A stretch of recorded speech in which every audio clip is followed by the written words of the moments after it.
जिसको ग्राम सभा तय करेगा कि हाँ ये आदमी सदियों से आया है, वो झारखंडी होगा। और जब ये तय भाषा के आधार पर नियोजन नीति तय हो जाएगा, भाषा का नियोजन नीति तय हो जाएगा, इसके अलावा कोई बाहरी भाषा को जब मान्यता नहीं मिलेगा तो कोई भी बाहरी राज्य के लोग यहाँ नौकरी नहीं ले पाएंगे। अब कैसे हमारा मराठी भाषा के आधार पर देश के तमाम भाषा का आधार है और भाषा ही वहाँ के राजभाषा ही नियोजन के आधार है। जो भी वहाँ के एग्जाम हुआ है वो वहाँ के राजभाषा में हुआ है, पर दुर्भाग्य से झारखंड में ऐसा कोई राजभाषा न है। और इसीलिए कि हमनी के साथ भी जबरदस्ती हिंदी छोड़ दिया गया। राजभाषा मतलब की मातृभाषा जो हम लोग माँ के कोख से सीखते आए हैं।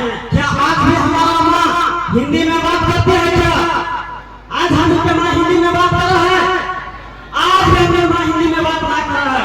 हमनी के माँ खोरपा, कुमारी, नागपुरी, हो, कुड़ू, उरा ये सब भाषा में बात कर रहा है। लेकिन आज अगर हिंदी छोड़ दिया गया तो आज पूरे देश के लोग 40% नौकरियां झारखंड में लेने आता है।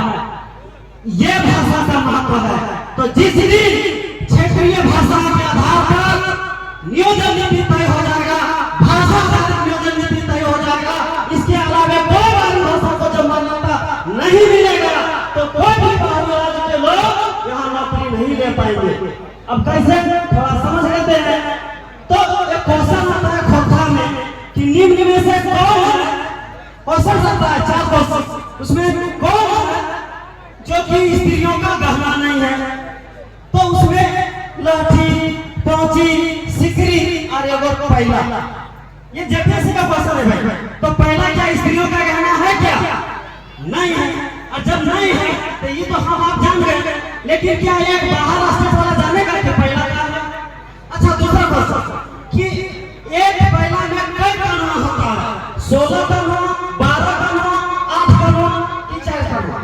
कई कानून होता है? 16 कानून। तो यहाँ का तो जान लेते हैं, लेकिन दूसरा रास्ते जानता है कानून सर्व कौन कानून होता है? तो जब स्थानीय भाषा में होता तो तोहनी जाएंगे, तो तोहनी का आदमी बीडीएसईओ बन जाता है। इसीलिए हमें झारखंड भाषा के बढ़ावे के काम करने लगा लिया है। इस तरीके से नियोजन नीति लाने के काम करवा कि सिर्फ क्षेत्रीय भाषा ही रहता है और बाकी कोई भी भाषा की मान्यता नहीं देगा। अच्छा, एक और क्वेश्चन करवा तनी समझ ला। कॉलम जवा कौन उठावा? बेटी छोटा, जेठी, काकी की मां?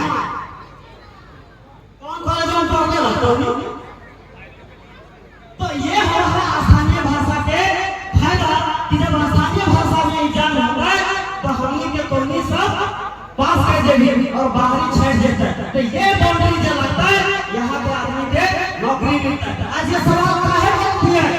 इसीलिए कि झारखंड का घोर के 24 साल बाद भी आज हमनी के झारखंड के लगा अपन बाहरी है आज भी नहीं परिणाम पार ले। अब हमनी के घरे में हम विकास नाम तो बड़का गांव से गई तोरा घर में जितना अधिकार हो उतना हमरो हो गया। तो कई ठीक बात है का चाची तोरे पूछियो तो घर में हमरा रंगदारी चले ऐसा सच रहता है? तो घर में पूरा चलना चाहिए, इससे जैसा झारखंड में झारखंडी चलना चाहिए भाई। दूसरा से कैसे चलता है? लेकिन ये नीति न करने है से खतरे के बारी यहाँ आधे नौकरी में कब्जा करके रख लिया। तो एकरा बनने वास्ते ही जेबीके से मदद करे के जरूरत है। से खतरे ये आंदोलन चले लगा है। दूसरा सवाल है कि जिस दिन ये तय हो जाता है कि ये झारखंडी है, मतलब ये मगरा बेटा है कि बुधना बेटा है, जब तय हो जाता है तबे ना ओकरा मगरा खिसवा दिए, बुधना खिसवा दिए। तो जब ये तय होगा तब में कि कौन झारखंडी लगा कौन बाहर लगा। तो जिस दिन हत्या ना स्थानीय नीति बैठ जाता है उस दिन तय हो जाता है कि कौन झारखंडी लगा। जिसके पुरखों का नाम सर्व सेटलमेंट में होगा उसका उत्तराधिकारी, उसका वंशज झारखंडी होगा। जिसको ग्राम सभा तय करेगा कि हाँ ये आदमी सदियों से आया है, वो झारखंडी होगा। और जब ये तय हो जाएगा तभी झारखंड की नौकरी में झारखंडियों के लिए हम नियम बना पाएंगे। तो ये आज तक नहीं हुआ है, ये दुर्भाग्य की बात है। इसीलिए कि आज जिस कदर झारखंड अलग होने के बाद जब जंगल जमीन की लूट मचा पड़ा है, खनिजों की लूट, आज पूरे देश में सबसे ज्यादा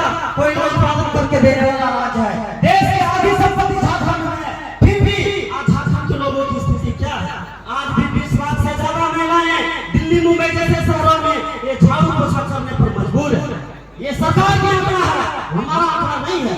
आज भी हमारे लोग मजदूरी करके मेट्रो सिटी में जाते हैं और पता चलता है कि वहां से लाश आता है। क्या इसीलिए छात्र आंदोलन हुआ था? इसीलिए अब समय आ गया है कि आप लोग जेपी केसरिया मांडू विधानसभा से विधायक दे दीजिए। जो भी फैक्ट्री में अगर कोई बाहरी आदमी काम करेगा, गेट में खड़ा होकर चेक करेगा आधार कार्ड, जो भी बाहरी मजदूर होगा उठा के बाहर फेंक देंगे, जो झारखंड में होगा उसको ये करेंगे। ऐसे बनाने के लिए हम लोग काम करेंगे। दावे के साथ कहते हैं कि आप लोग टाइगर जयराम करते हो, सीएम बना दीजिए, हर एक जगह से विधायक दे दीजिए, हर जगह से बाहर को उठा के फेंक देंगे। अगर वो आराम से चल जाए अपने से तो ठीक है, नहीं तो ट्रक में भर भर के भेज देने का काम करेंगे। क्योंकि अब समय हो गया है, अब हम बर्दाश्त नहीं करेंगे। कब तक डरते रहेंगे, कब तक दुनिया में रहेंगे? इसीलिए अब समय आ गया है कि अब ऐसे लोगों के खिलाफ मुखर लड़ाई लड़नी होगी। लोग कहते हैं लोग नेता बन रहा है, आप बताइए नेता आप लोगों ने बनाया ना? हम लोग 3 सालों से मैदान में, जो बीजेपी वाले, जो कांग्रेस वाले, जो आंसू वाले, जो जेबी वाले, अगर ये सब नीति बना दिए होते तो आज हम लोग रोड में क्यों होते भाई? क्यों होते? इसीलिए मैं कहना चाहता हूं कि आज एक बहुत बड़ी लड़ाई जो कोई राजनीतिक पार्टी में उठाता है, जेबी कैसे लड़ाई को लड़ेगा कि जो भी संसाधन है उसका मालिक कौन है? कौन है?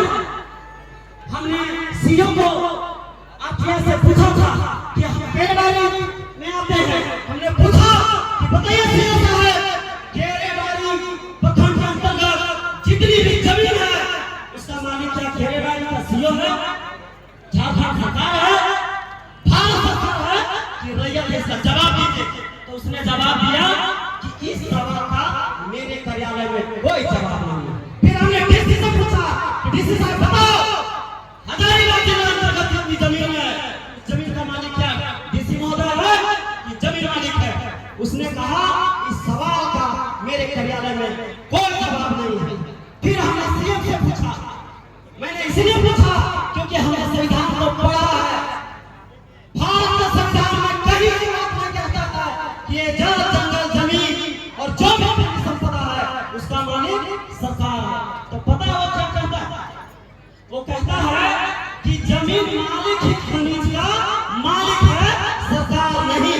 ये सुप्रीम कोर्ट कहता है, और जब सुप्रीम कोर्ट ये बात कहता है तो फिर सरकार कैसे मालिक है? अगर हमारे पास जमीन है तो हमको कोई छोड़ने का, उस संसाधन का हमको उपयोग करने का मौका नहीं देता है। लेकिन जब ये कंपनियों को, प्राइवेट कंपनी को जमीन बेच देते तो वो मालिक कैसे हो जाता? तो ये बात समझ में हम लोगों को अभी तक नहीं आया है। इसीलिए आज जमीन बेचने के लिए लोग उत्तेजित रहते हैं कि नहीं हम बेच देंगे, हमको नौकरी मिल जाएगा, मुआवजा मिल जाएगा। लेकिन